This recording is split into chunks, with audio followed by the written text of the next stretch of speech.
I have the same sentiments all the time. Okay. Good, thank you. Good evening. So the Orach Chaim HaKadosh learns out from Moshe Rabbeinu, who has Hanan el Hashem v'Yisahi Lemor. There are 4 things that you need to do. Okay? So Moshe davened to Hashem. He davened for Rachamim, as a poor person knocking on the door.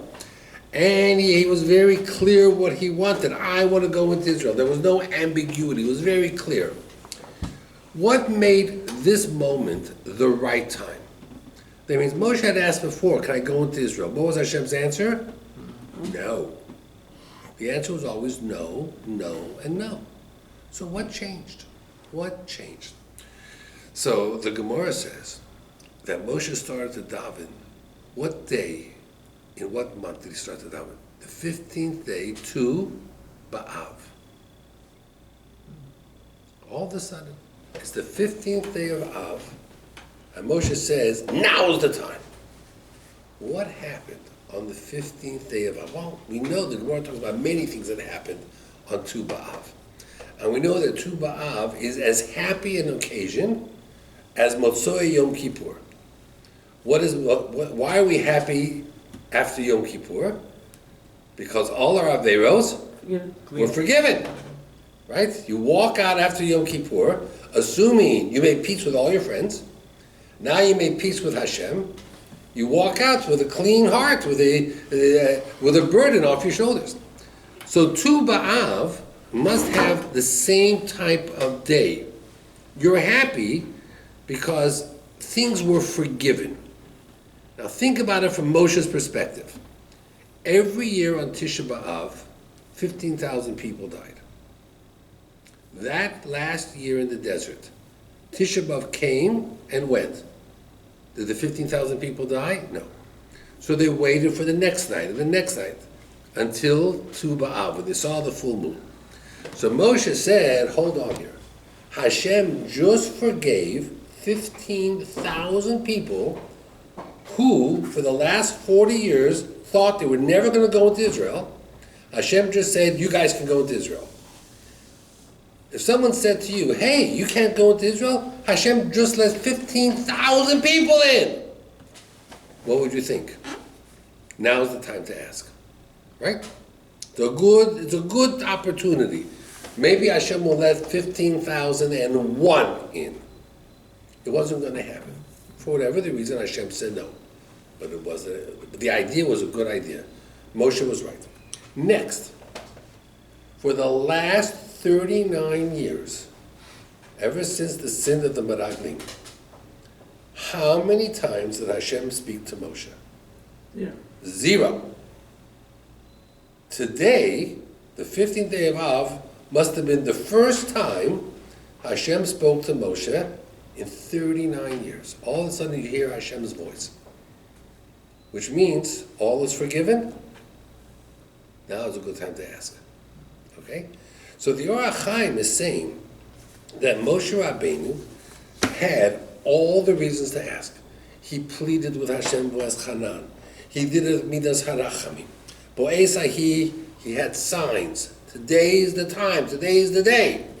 Lamor, he was clear. Hashem, I want to go Ebra no. Let me go and see Ha'oretz HaTova Azos. But Hashem said no. Hashem still said no. Now, the Pnei Yeshua says, how many tefillos did Moshe Rabbeinu daven? 515. The gematria of the word, Vo'ez Chana. I think also the gematria of the word tefillah, but okay. Shir. What? So Shir.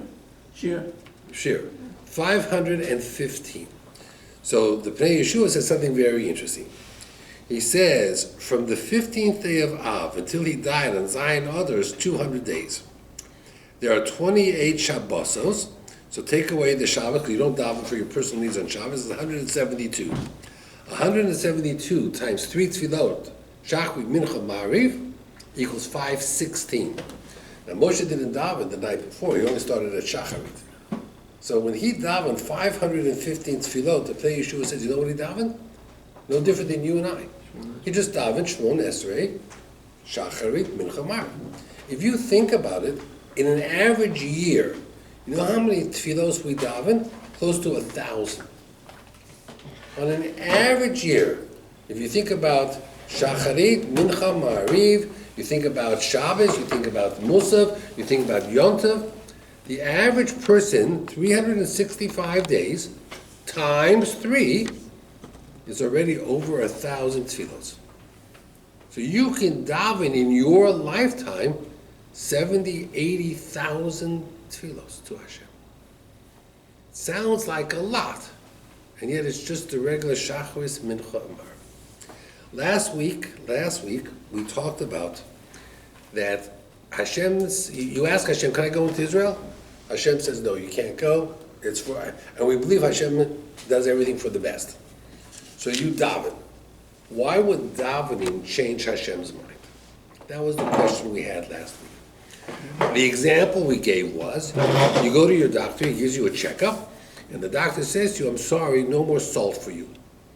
It's not good for you, you have a fast heartbeat, whatever it is, high pressure, high blood pressure, gotta cut out salt. So you say to the doctor, oh, please, I love salt on my bread, I love it, I love salt. Oh, you love salt? Okay, you can have salt. You'll be dead in a week, but you can have salt. It doesn't make sense. That means pleading to a doctor who's telling you this is for your best doesn't change the doctor's mind. Why does tefillah change Hashem's mind? If you believe Hashem has your best interest, and everything that Hashem does is for the good, which is a hard thing, which we'll talk about in a moment, why should it help? So the answer that the Rishonim, that the Meforshim give, is a very interesting answer. They say tefillah doesn't change Hashem's mind. What tefillah does is change you.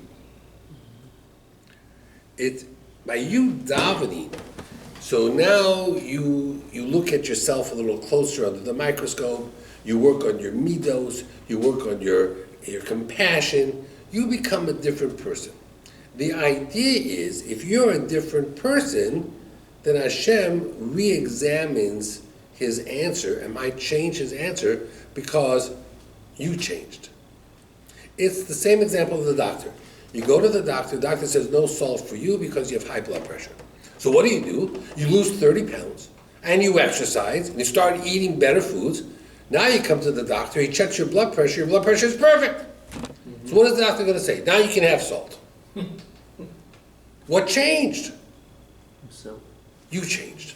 That means you went to the gym, you lost weight, you started eating better, you took care of yourself. So now the doctor says you're no longer at risk.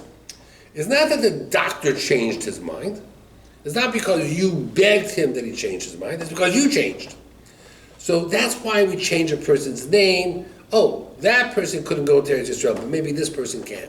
That person has a bad karma, a bad gezerah. My wife went to visit someone in the hospital who is a young girl. She's like 20 years old. She's suffering from leukemia. She had leukemia like 3 or 4 years ago, and then it went away, and it came back. So the parents are just broken. Here's a 20-year-old girl for 3 years. They were from Eretz Yisrael. They're here in America. It's affected the whole family because now both parents are with this girl. The other children are being housed out. The whole family unit is being disrupted. And before my wife went in to see the girl, someone took her aside and said, okay, let me give you the rules. Okay, what are the rules? Number 1, don't tell them any stories about people who were sick and got better. They've heard all the stories. They're not interested in any more stories. And don't say to them, oh, Hashem will send you a refuah shlema. You're not Hashem. You don't know if he's going to do that. And they don't believe it either. Then all of a sudden, by the time they gave my wife a 15-minute speech, she began to ask herself, where am I going? Everything I possibly could have said, I've been told don't say. Because they're so angry and they're so frustrated. And who are we to judge? We're going to say to them, they don't believe in God. They believe in Hashem. What they don't believe in is, why is this happening? Here's a 20-year-old girl, never did anything wrong in her life. Why should she be suffering like that? So you could say, well, maybe it's a Gilgul. Maybe she's suffering for some previous relative. You think they want to hear that? No. Their whole family is upside down. Their whole life is upside down. They're spending money they don't have. They're traveling where they can't be. They can't be with their other children. Every part of their life, their jobs, everything is falling apart. Their whole life is falling apart. And you're trying to make them feel better. There's nothing in the world you can say that's going to make them feel better. What's the alternative? You know what? That's interesting. Because what's the alternative? That there's no God and this just happened, now you feel any better? No. Now for sure you don't feel any better. What can you tell them? Nothing.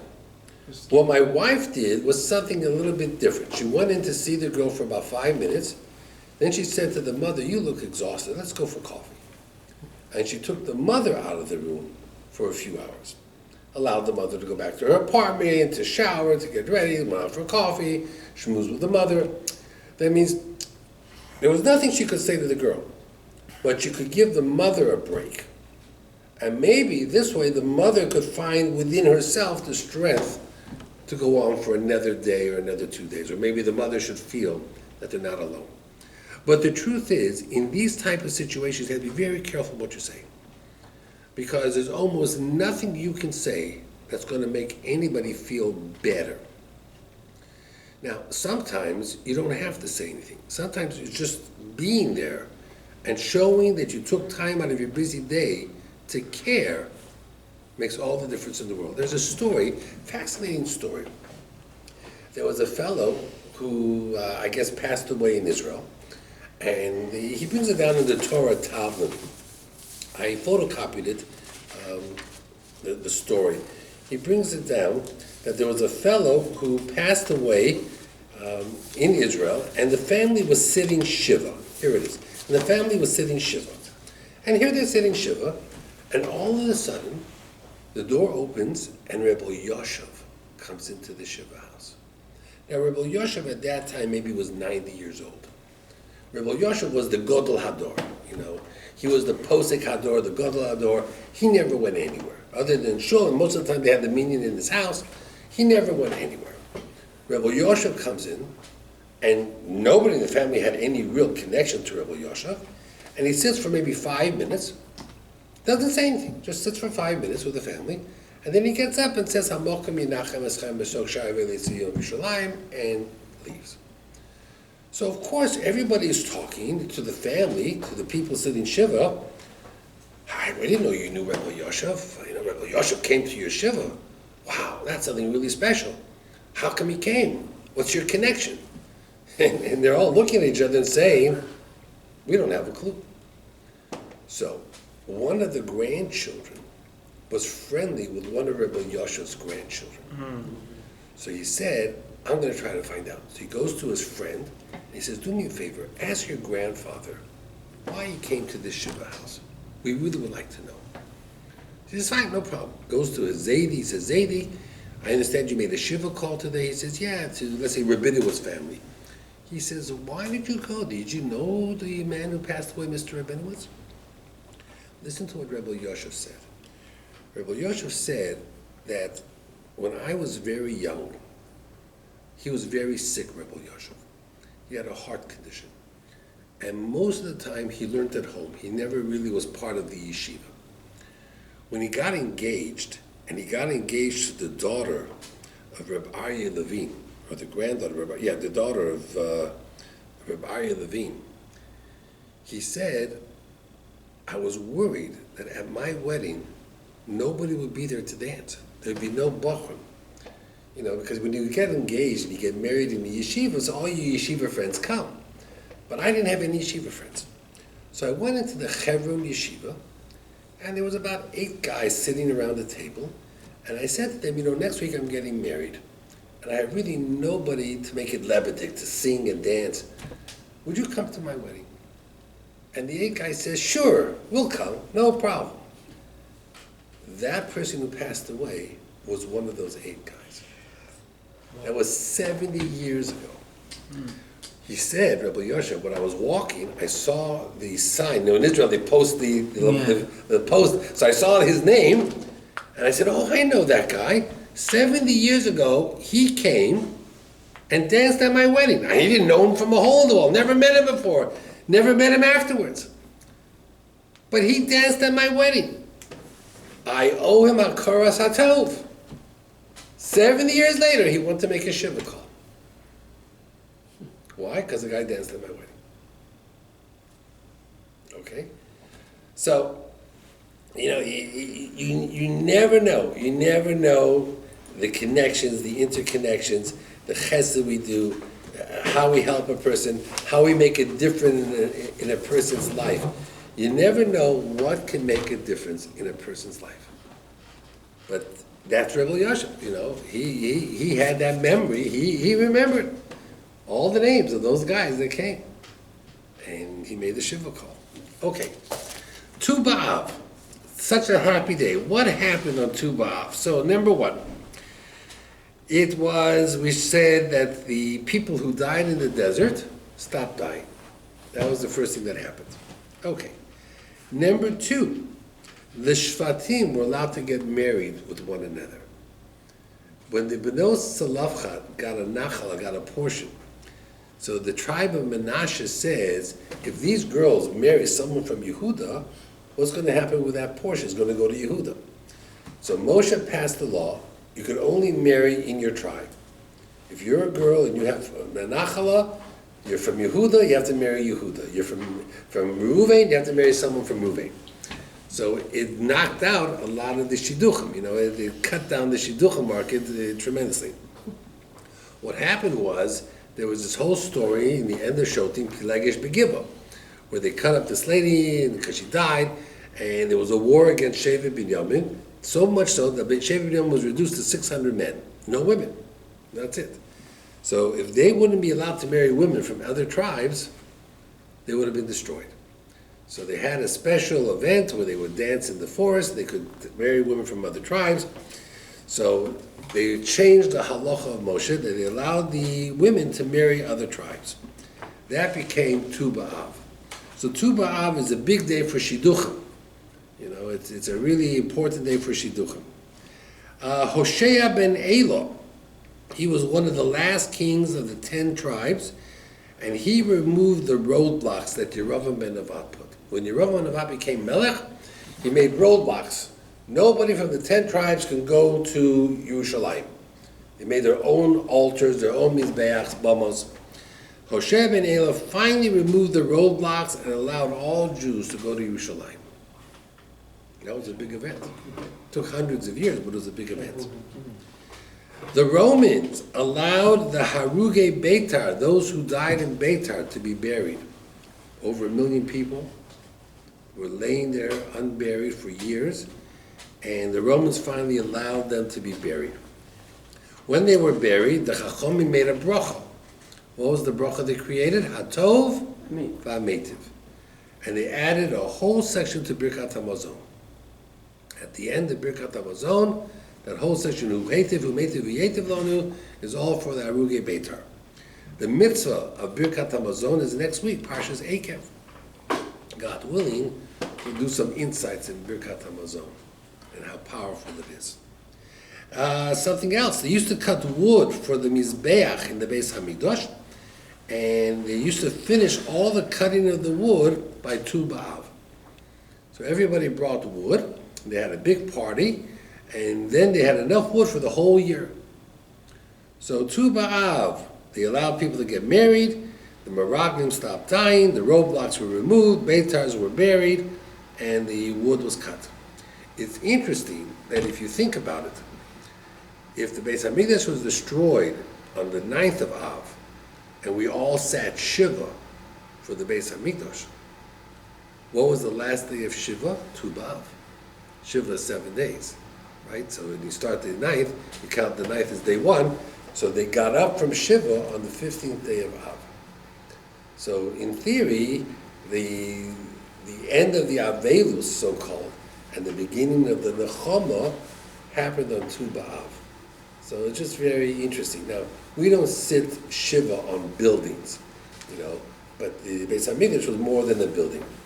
There's a famous Tana Debei Eliyahu. The Chafetz Chaim brings this down. Who allowed the building of the second Beis HaMikdash? Who sanctioned it? Who gave his seal of approval to Ezra and Nehemiah and allowed them to go back to build the second Beis HaMikdash? Koresh, Esther's son. So the Tana de Eliyahu, which is a sefer by Eliyahu Hanavi, asked the question, why was Koresh had the schus to build the second Beis Hamikdash? What did Koresh do to get that schut? That's the Tana de Eliyahu's question. The Chofetz Chaim brings it down. The answer is a fascinating answer. According to the Tana de Eliyahu, Esther, one night, maybe her son was in bed going to sleep, told him about this building in Israel called the Beit HaMikdash. And she described how beautiful it was. And Koresh started crying that such a beautiful building was lost. He had no clue what the Beit HaMikdash was. He had never seen it. He had no clue about the Korbonot, the Kohanim, its meaning. It was just a nice building. It's like telling somebody about the Twin Towers and that the Twin Towers were destroyed. And a little kid who never saw the Twin Towers starts crying. Doesn't know anything about Al-Qaeda or anything like that, 9/11. He just knows a beautiful building was lost. Because he cried for the loss of a beautiful building, the Chofetz Chaim says, Hashem says, you will build the Beis HaMikdash. Then the Chofetz Chaim says, imagine if we cry, not just for the loss of a beautiful building, but for what it stood for, then we'll have that zchut of the third Beis HaMikdash. So the Chofetz Chaim claims from the Tana de Eliyahu that Koresh was a very sensitive child. And because he cried, he had the zchus to build the second Beis HaMikdash, which is what he did. Now, Ezra and Nehemiah had a horrible time, because every time they started to build the second Beis HaMikdash, the people in Israel who were not Jewish at night would come and destroy everything they built. So it came, the Navi describes how they used to hold a hammer in this hand, and they had to hold a sword in this hand. A hammer to build and a sword to defend themselves in case they were attacked. So it was a miracle that the second Beis HaMikdash got built at all. And after it was built, the older people who remember the first Beis HaMikdash were crying, saying, it's a nice building, but it's nowhere near what the first Beis HaMikdash looked like. So even after you build, imagine you build a house, and the people will say, it's a nice house, but we remember the house that used to be there was much nicer. Didn't make them feel great. Who took the Beis HaMikdash and then made it really beautiful? Hordes. It was the Bais. The Gemara says, whoever did not see the building of Hordes never saw a beautiful building in their life. That means Hordes, for whatever, after he killed all the Chachamim, as a way of getting Kapara, it was a very difficult time. Ezra and Nehemiah had a very difficult time, and the second Beis HaMikdash was a very difficult time. It really led to, it was missing a lot of things that the first Beis HaMikdash had, but it really had some very difficult times. Okay, there are 10 terms that refer to tefillah. Let's go. The first one is za'akah, to cry out. It says, Vayihi bayomim R.Rabbi mohem. It was in those days, Vayomos melech Mitzrayim, Vayeonchu b'nei Yisrael min havoda, Vayitzaku. They cried out to Hashem. So the Torah uses the word crying out as tefillah. There is shavosom, vata'al shavosom. Shavosom is a lashon tefillah. Vayeshma Elokim es na'akosom. Hashem heard their pain. Tefillah. Va'ato al tisa ba'adam rino, or lishmoa el harino. Rino means song. Sometimes you daven with song. Lishmoa el harino ve'la tefillah. It says, Vayifka ba'mokom. Yaakov came to the place. Vayifka, lashon tefillah. V'esna pel lifnei Hashem. I daven before Hashem. V'espalel tefillah. Vaye'etar Yitzchok. Yitzchok davened for Rivka, his wife. Vaye'etar. Atira is a lashon tefillah. Vayechal Moshe. Right? When we have a fast day, Moshe was ill. He davened till he was sick. Vayechal Moshe. Vayet Hanan. Chinun. And it says, Vayetze Yitzchak lo suach basadeh. Lo suach means to meditate. It's a Lashon Tefillah. So we have in the Chumash 10 different, actually I have 11 here, 11 different terms that describe davening, Lashon Tefillah. So there's many, many ways to daven.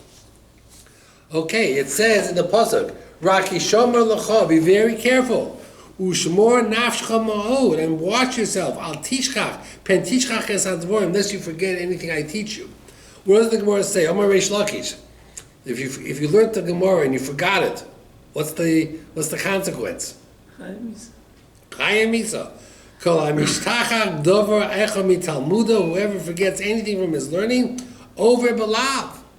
It's a lav. Shenemar hishomer lecha. Be careful. Don't forget your learning. Mischayev benafsho. You're chayev miso. So the Reb Chaim Volozhin said that was in the earlier generations where they didn't have books. So everything was memorized. So if you forgot something you memorized, you forgot it. You couldn't look it up. Today, we don't have to remember everything. We just have to know where to find it. People call me up from all over the world, ask me to find them things. It's not because I remember everything. I remember a lot, but I don't remember everything. But I know I have tricks on how to find things. There's books that that you can use cross-reference that have sources. So there's a way of trying to find things, that you should be able to find it. So it's not knowing everything, it's just knowing to be able to find it. But in the days of the Gemara, everything was Baal Peh. What was the most common sefer 100 years ago? Every home had one. It was the most common sefer. Tehillim, a siddur, a chumash, those were the common sefer. After that, nobody had anything. Those were the common form that they had. People had a siddur, that's what it was. It says, we read this on Tisha B'Av, but it says this week in Vaschana, Kisoli bonim u'vnei bonim, when you have children and grandchildren, v'noshatem ba'oretz, and you're living in the land, v'hishchatem v'asizem pesel t'munas kol, and you make idols. Just be careful. Hashem will be angry and He will chase you away. So, Itzaleh from Volozhin asked the question. He says, if you make idols, of course Hashem is going to throw you out of Israel. What difference does it make if you have children or not? It says you have children and grandchildren, and then you make idols, Hashem is going to throw you away. And if I didn't have children and grandchildren and made idols, what would happen to me? For sure I'd get thrown out. So what difference does it make that you have children and grandchildren? So he says as follows. He says you have a guy who's a learner, who's a Talmud Chacham. And there's a fellow who has a daughter, and he makes a shidduch between this guy and this boy from Lakewood. You heard this guy from Lakewood's a big learner. Or maybe from Midash Melech, I don't know. Maybe one of these yeshivas that he's a good learner. And for the first few years, the boy learns very nice, and the father-in-law is very happy. Then after he has 3 or 4 children, all of a sudden the guy stops learning, he's watching television all day, reading books, he becomes a bum. So if his friend says to him, what are you doing? If you do this, your father-in-law is going to cut you off. He's not going to give you any more money. He's going to throw you out. Guy says, nah, never do it. I have children. He might want to cut me off, but he'll never cut off his grandchildren. I'm safe. So Hashem says to the Jewish people, don't think, just because you have children and grandchildren, that if you worship idols, I'm going to look the other way. He says, I'm not going to look the other way. If you go into Galut, I'll even send your children and grandchildren. That's what Rabbi Itzlan says. Kisoli bonim v'nei bonim. You're going to have children, you're going to have grandchildren. You're going to be a great-grandfather. And then you think, you know what? I don't have to daven anymore. I don't have to put on tefillin anymore. What's Hashem going to do to me? I have children, I have grandchildren, I have great-grandchildren. Hashem's never going to want to hurt them. Hashem says, nah, they don't protect you. You got to do what you got to do. And if you're a grandfather, even more so, because the children have to see it from you. It says, Va'ata Yisrael, listen, Lo sosifu ala dover v'lo sigru mimenu. You're not allowed to add to the Torah, you're not allowed to take away. Give me an example of adding. Tefillin. You can't say, we'll put 5 parshios in tefillin, or only 3 parshios in tefillin. You can't add, you can't subtract. Now, it's tricky, because the Chachomim do interpret the Torah based on the rules. For example, you're not allowed to lend money with interest. But if I make a heter iska, I can. Heter iska is a special document where we're partners, so it's not charging you interest, I'm paying you a commission. Or, for example, Shemitah cancels all loans. But if I make a prosbul, which sends the loan to Beis Din, it doesn't cancel. Or it says lashes, Malchus is 40. The Chachamim said only 39. We're afraid maybe you'll miscount and you'll go over, so we don't go up to 40. So the Chachamim have the power to apply the laws of the Torah. The Chachamim could say chicken is like meat, has the same halacha of meat. You have to wait 6 hours. The Torah says no sadashel gedi b'chalev imor. Meat doesn't say anything about chicken. Who added chicken? The Chachamim. Where do they have that power? You're not allowed to add. You're allowed to add. They can interpret. They can make gezeros. We don't eat, for example, meat and fish together. What about milk and fish? Ashkenazim do, but Sfardim don't. You know why Sfardim don't? Because the Beit Yosef wrote, in one of the things, he wrote milk. And the Ashkenazim, the Meforshim, all say it was a mistake. He meant to write meat. It was a Talmud Sofer. It was just, but you have it printed in the thing. What about the Rambam? He's also against it. The Rambam also wrote, in his Loshen Ksuva, he wrote the word D'Oraisa, and they say that was a mistake. Lashon Mekubarim, it's also against it. Right. No, I'm talking about the characters. I know, and yet we still do. We'll have tuna fish with milk. Lots of cream cheese. Lox and cream cheese. Yeah, I don't have cream cheese on my lox. I don't put anything on my lox. Rabbi Ben Chaim said the Rambam says it's unhealthy to eat Right. dairy stuff with the fish. According to the medicine, he said I ate it, nothing happened to me. And the truth is, he's right that a lot of the things the Rambam writes doesn't apply to them because our bodies have changed. But he's right. That would be a correct statement. Nothing happened. We live dangerously. We live dangerously. Nothing happened. But these are the things that are brought down. Now, there's a famous story, of course, you have to understand. Reb David Feinstein, he says as follows: when you add to the Torah, you're actually taking away. What does that mean? If I think the Torah is not perfect, so I have to add rules, what I'm really saying is the Torah is not perfect. I'm taking away from the Kavod HaTorah. So he says the minute you play with it and you change it, even if you think you're changing it for the better, it's very important. Even when we deal with chicken, we know that chicken is midrabanan. That means we don't fool ourselves to say chicken is min haTorah. Chicken, that you have to wait 6 hours. It's important to know what is midrabanan and what is midaraisa. It's very important to know. Not that it makes much of a difference, but it's important to know the differentiation. But there's a famous story. They say that a next door neighbor was having a big party. So they went next door to their friend who had a beautiful silverware, and says, "Could I borrow 4 sets of silverware?" And he said, "Sure, but make sure this sterling silver. They're very expensive. Please be very careful with it. 4 knives, 4 forks, 4 spoons." Okay. The next day, when she returns the silverware, there's 5 knives and 4 spoons and everything else. So she says, "I only gave you 4 knives. Where'd you get 5?" She says, "Oh, they had a baby. Overnight, they had a baby." "Really?" "Yeah, great." "Great, okay. Next week, she says, "Can I borrow silver?" She said, "Sure, how much do you want?" "I want 6 sets. Takes 6 sets, returns only 3. "I gave you 6. 3 died. Sorry, 3 died. So, Kolamosev Gorea. That means when you play games and you make changes, before you know it, things change, you can make the rules any way you want. So the Torah is very specific. You have to believe that the Torah has a very specific thing. Listen to this famous Gemara. It's a Gemara in Ksuvitz. Rabbi Lozer. Rabbi Lozer said as follows: Ame artzos eino chayim. And Ame Oretz won't live long. That's what Rabbi Lozer says.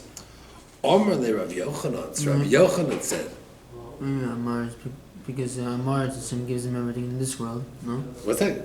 Omar le Rabbi Yochanan, lo nichal amor de temochi. Don't say that, he says. He said to Rabbi Lozer. Don't say an Amoritz doesn't live. So Rabbi Loza says, Mikra Nidor, just a pasuk, Kitel Oros Telcho. So he says, Kol HaMishtamish B'Or Torah, whoever benefits from the Or Torah, the Torah keeps him alive. But if not, not. So Rebbe says, so Rabbi Yochanan was very upset, so he discussed it with Rabbi Yehuda Nasi. Omale Rebbe, I have an answer for them. V'atem advekim b'Hashem Elokechem, chayim kulchem hayom.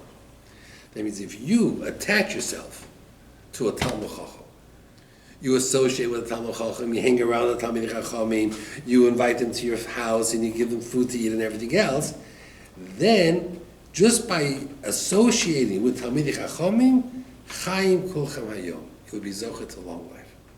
So Rabbi Yehuda Nasi says that by sticking around and being involved and doing business with and helping Talmidei Chachamim, you become a partner to the Shekhinah, and you'll have long life. Do you remember that Gemara in Olam Ksuvas? Ksuvas? Yeah, it's a Gemara in Ksuvas, Daf Kuf Yud Aleph. Never know. Okay, so Rabbi Lozer felt that only people who learn Torah, but Rabbi Yochanan refused to accept that, and Rebbe was able to explain it. Rebbe said that there are many ways to get close to Hashem. One way, of course, is to learn, become Talmidei Chachamim. But the other way is just being around Talmidei Chachamim, that in itself is a way to become much closer to Hashem. Okay, one or more two things. It says, Shema Yisrael, Hashem Elokeinu, Hashem Echad. In this week's parsha, we have Shema Yisrael. Then it says, V'yahavta es Hashem Elokecha. You should love Hashem. B'chol levavcha, with all your heart.